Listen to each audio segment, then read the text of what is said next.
அதாவது ஒரு 10 fake ID வச்சுருக்கேன் அப்படின்ற நான் பேசின ஒரு ஸ்பேஸ்க்கான ஆடியோவை இவங்கெல்லாம் லீக் பண்ணி இன்னமும் அந்த 10 ஃபேக் ஐடி தான் சங்கீதா அவர்கள் அசிங்கமாக திட்டுற மாதிரி நான் தான் அதுக்கு காரணங்கிற மாதிரி இவங்க வந்து ஒன்று எல்லா இடத்துலையும் பரப்புகிறாங்க.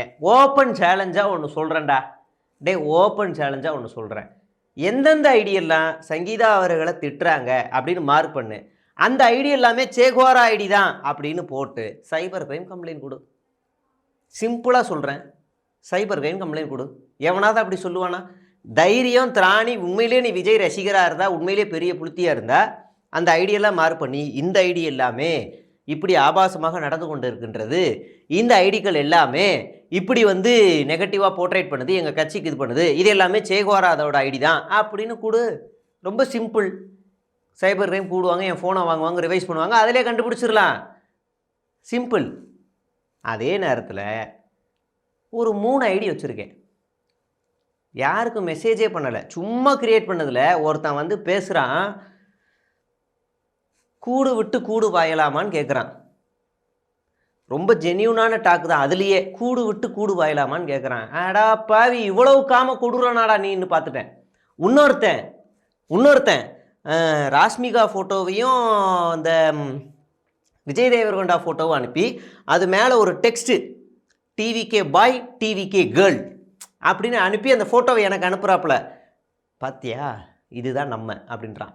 அதில் ஃபோட்டோ அந்த ஐடியில் ஃபோட்டோ கிடையாது, டீட்டெயில்ஸ் கிடையாது, எதுவுமே இருக்காது. ஆனால் அது ஒரு பொண்ணு பேரில் இருக்குதுன்னு எனக்கு காமமாக பேசுகிறாங்க. தம்பி, நான் என்கிட்ட இருக்கிறத நான் வெளியிட்டேன்னா அசிங்கமாக போயிடும். அஃபீஷியலான பர்சனே என்கிட்ட அப்படி பேசி வச்சுருக்காங்க. எனக்கு நாங்கள் டீம் எல்லாம் உட்காந்து என்னங்க இவன் எப்படி பண்ணிகிட்டு இருக்கான்னு ஜாலியாக விளையாடிக்கிட்டு இருக்கோம். ஆனால் அது போனால் போதுன்னு விட்டு வச்சுருக்கேன். என்னை நோண்டுனேன்னு வச்சுக்கோ, என் மகனை அந்தரத்தில் அசிங்கமாக்கி விட்டுருவேன் நான். அதனால் திரும்ப ஓப்பன் சேலஞ்சாக கொடுக்குறேன்டா. வெண்ணைங்களா நொன்னைங்களா, உங்களுக்கு திராணி தில்லு என்ன இளவு இருந்தாலும் சரிடா, எந்த ஐடியெல்லாம் திட்டுதோ அதையெல்லாம் மார்க் பண்ணி இதை போய் நீங்கள் கம்ப்ளைண்ட் கொடுங்கடா. உன்கிட்ட தான் அந்த அம்பேத்கர் மாதிரி ஒரு வக்கீல் இருக்காப்புல, சிடிஆர் ஒரு வக்கீல் இருக்காப்புல, ஆதவர்ஜினாவிட்ட ஒரு பெரிய டீம் இருக்குல்ல, கூட்டு போய் ஆகச்சிறந்த அறிவாளிகளை வச்சு கம்ப்ளைண்ட் கொடுங்கடான்னு ஒன்றா பயிலுங்களான்னு நான் கேட்குறேன், ஓப்பனாகவே கேட்குறேன். புரியுதுங்களா? அதாவது பெண்களுக்கு அப்யூஸ் பண்ணுறாங்களாம். அதை சொல்கிறதுக்கு அருகதை இருக்காடா உங்களுக்கு? இப்போ பெஸ்ட்டு உதாரணம் சொல்கிறேன். என்னன்னா, என்னை திட்டமிட்டு தாவேக்கா உறுப்பினர்கள் ஒரு சிலர் என்ன ரொம்பவே டார்கெட் பண்ணுறாங்க அப்படின்னு சொன்னது யார் தெரியுமா? நம்ம அத்தை சோனியாக்கா. கேளுங்க. எல்லாருக்கும் வணக்கம். இந்த வீடியோ கொஞ்சம் லாங் வீடியோவாக இருக்க கூட வாய்ப்பு இருக்குது. என்னென்னா, நீங்கள் எல்லோரும் பார்த்துருப்பீங்க, கொஞ்சம் சில மாதங்களாகவே கண்டினியூவஸாக எனக்கு வந்து டார்கெட்ஸ் வந்துக்கிட்டே இருக்கு ஐடிவிங்லேருந்து. இது திமுக ஐடிவிங்லலாம் இல்லை, அது தனியாக நான் ஹேண்டில் பண்ணிட்டு தான் இருக்கேன். இது வந்து தாவேக்கா ஐடிவிங்லேருந்தே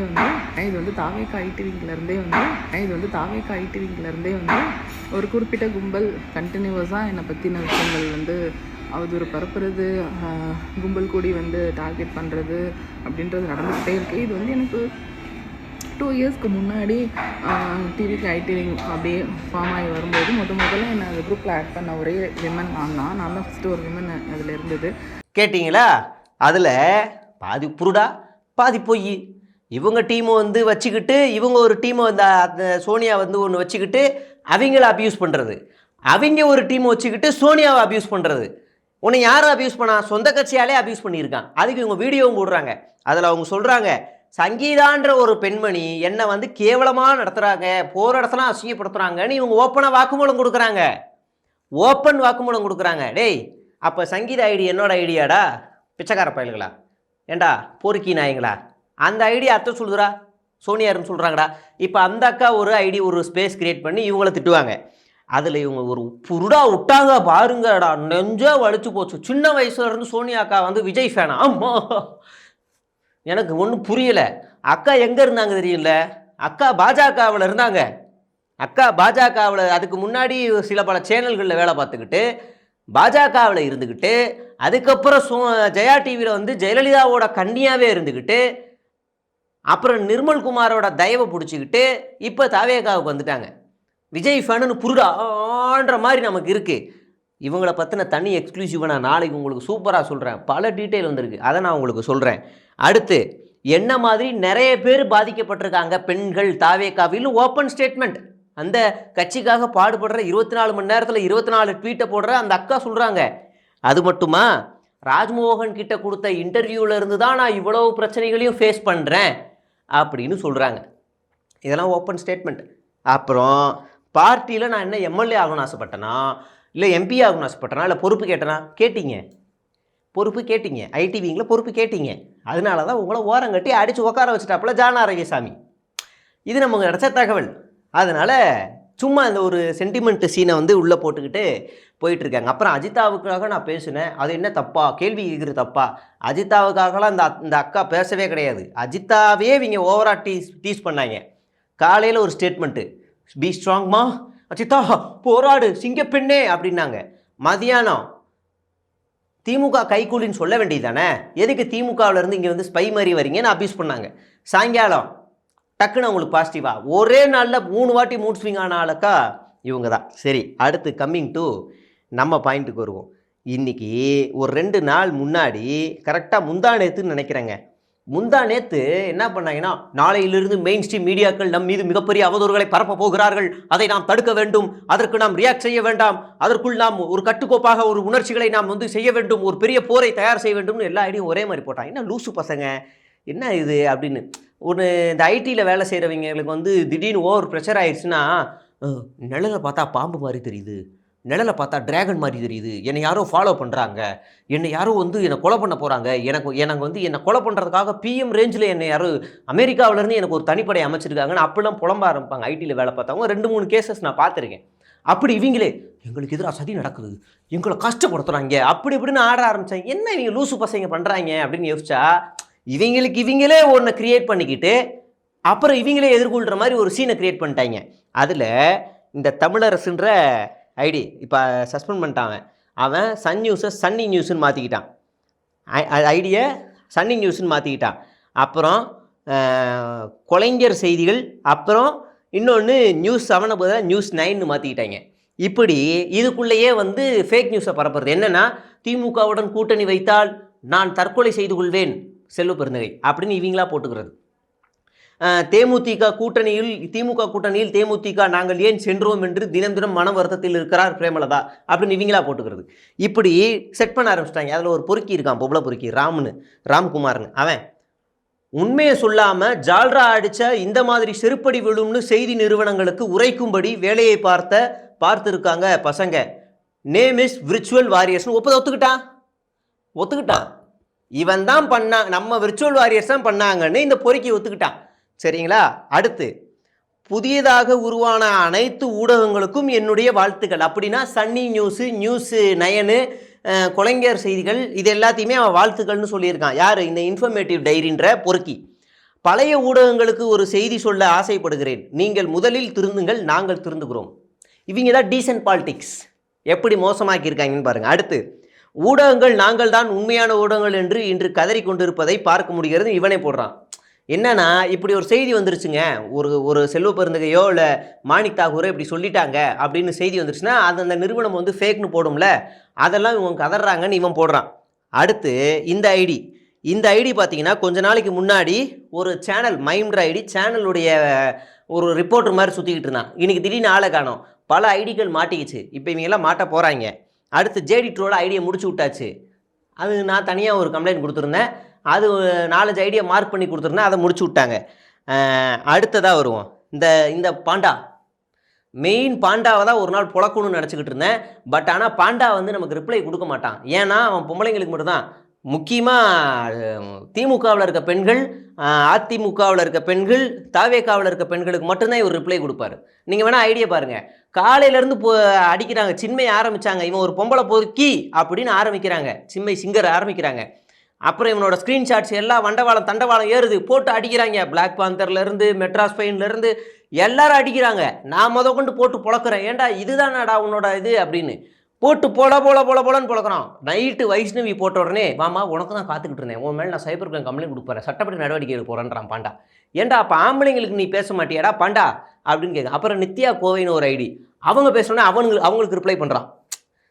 அப்போ இவன் மோட்டிவ் என்ன, இவன் வந்து காமமா காம்ப்ரமைஸா, இதில் நமக்கு தெரிஞ்சிடும். சரியா? அடுத்து இவன் இன்னைக்கு திடீர்னு விஜயோட பக்கத்தில் விஜய் புசியானந்தா தம்பி மாதிரியே இருக்கான். பக்கத்தில் போனால் விஜய் விஜய் விஜய் விஜய்ங்கிறான். விஜய் அண்ணா இல்லாமல் நான் செத்துருவேன், விஜய் அண்ணா விஜய் அண்ணா விஜய் அண்ணாக்காக விஜய் அண்ணாவை கஷ்டப்படுத்துறாங்க, விஜய் அண்ணா மேலே பெரிய ஆபத்து வருது, விஜய் அண்ணாவை நோக்கி ஒரு பெரிய போர் வருது, அப்படி இப்படிங்கிறான்.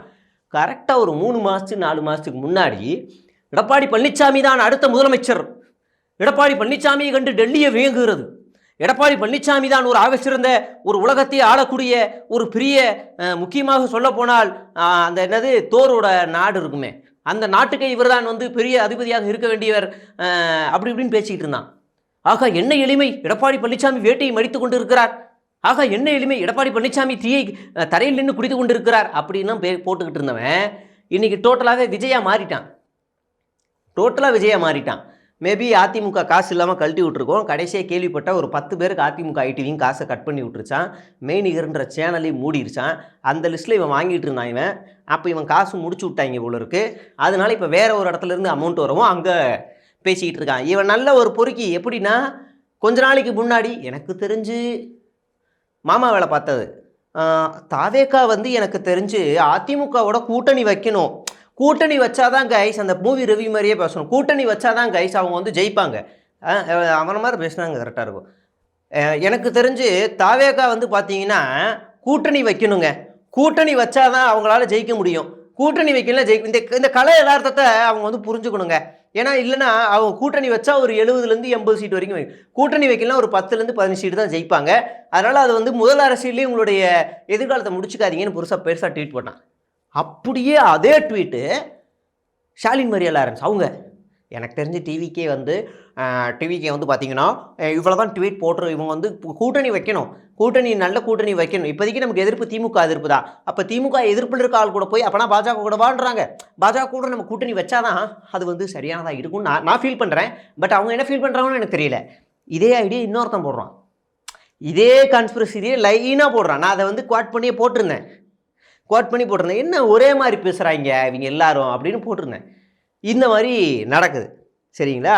இப்போ இந்த ஆள் இவன் தான் ஜேடி ட்ரோலு, இந்த ஃபோட்டோ பார்த்தீங்களா, இவன் தான் ஜேடி ட்ரோலு.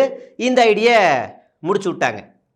நம்ம அண்ணன் தான், மைனர் அண்ணன் தான் ஃபோட்டோவோட ரிவீல் பண்ணி போட்டிருந்தாங்க. இவன் ஒரு பெரிய பொறுக்கி, பெரிய ஆள். எவ்வளோ மாஃபிங் பண்ண முடியுமோ, எவ்வளோ டீஸ் பண்ண முடியுமோ, எவ்வளோ பண்ண முடியுமோ பண்ணிக்கிட்டு இருக்கிறான். அப்போ இவங்க எல்லாமே கண்டினியூஸாக அப்யூசஸ் மட்டும்தான் தொடர்ந்து பண்ணிட்டு இருக்கானுங்க. ரொம்ப சிம்பிளான உதாரணம் சொல்கிறேன். பர்சனல் லைஃப் நமக்கு எதுக்கு? அப்புறம் என்ன வெண்ணை புத்திக்கலாம் நீங்கள் ஜூலியோட பொண்டாட்டி புருஷன், அவனுக்கு அத்தனை புருஷன் ஜூலியை போடணும் நீங்கள். அப்புறம் என்ன வெண்ணெய்க்கிடா உங்கள் ஐடியில் இருக்க உங்கள் பொறுப்பில் இருக்க ஒரு ஆள் சூரிக்கு போய் திண்ணையில் படுத்தவனுக்கு வந்த வாழ்வை பாருன்னு எவன்டா கமெண்ட் போட்டது? செருப்படுத்து அடிக்கணும்ல. இன்னொருத்தன் சொல்கிறான், அந்த அந்த ஆக்டரோட பொண்ணு, எனக்கு பேர் டக்குன்னு வரல, லிவிங்ஸ்டனோட பொண்ணுகிட்ட போயிட்டு உங்கள் அப்பா சாகலையான்னு கேட்கும்போது அந்த பொண்ணு செருப்படுத்த வச்ச மாதிரி திரும்ப கேட்குது, நீயும் உன் குடும்பமும் கரூர் ஸ்டாம்பர்டில் செத்து போவீங்கன்னு நினச்ச சாகலையான்னு. அப்படி தான் கேட்கணும், அந்த பொண்ணு சரியாக தான் கேட்டுச்சு. அடுத்ததா இன்னொருத்தன் குஷ்புவை போய் டீஸ் பண்ணுறான். அவன் விஜய் கூட ஃபோட்டோ எடுத்திருக்கான், அவன் விஜய் கூட பக்கத்தில் நின்று ஃபோட்டோ எடுத்து அவன் பொறுப்பில் இருக்கான். குஷ்புவை மாஃபிங் பண்ணி, ரஜினியை கமலை மாஃபிங் பண்ணி ஒரு வீடியோ தொடர்ந்து போடுறான். அவங்க செருப்பு எடுத்து அடிப்பேன், என் செருப்பு சைஸ் இதுன்னு சொல்லி அடிக்கிறாங்க. அடுத்ததா சிவகார்த்திகேயனுடைய பர்சனல் லைஃப்பில் நீங்கள் விளையாடினீங்களேடா, இன்றைக்கி அவங்களுடைய ஃபோட்டோவை எடுத்து பாருங்கள், அவங்களோட இன்ஸ்டாகிராம் பக்கத்தை எடுத்து பாருங்கள், கமெண்ட்ஸை பாருங்கள். இவங்க எவ்வளோ மோசமானவங்கன்னு தெரிஞ்சிடும். கிட்டத்தட்ட 2000 கமெண்ட்ஸில் 2000ல் ஒரு 1500க்கும் மேற்பட்ட கமெண்ட்ஸ் எல்லாமே வெவ்வேறு ஐடிகளில் அசிங்கமாக திட்டி மாஃபிங். அவ்வளோ மோசமாக நடக்குது.